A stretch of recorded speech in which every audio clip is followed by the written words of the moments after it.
حضرت حذیفہ رضی اللہ تعالی عنہ بیان کرتے ہیں، لوگ رسول اللہ صلی اللہ علیہ وسلم سے خیر کے متعلق دریافت کیا کرتے تھے، جبکہ میں آپ سے شر کے متعلق اس اندیشے کے پیش نظر پوچھا کرتا تھا کہ وہ کہیں مجھے اپنی گرفت میں نہ لے لے۔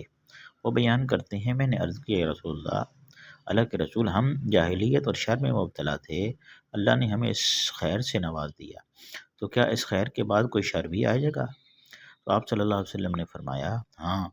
میں نے عرض کیا، اس شر کے بعد کوئی خیر بھی آئے گی؟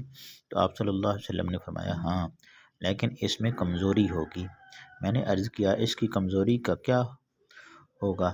آپ نے فرمایا، کچھ لوگ میری سنت اور میرے طریق کے خلاف چلیں گے، ان کی بعض باتوں کو تم اچھا سمجھو گی اور بعض کو برا۔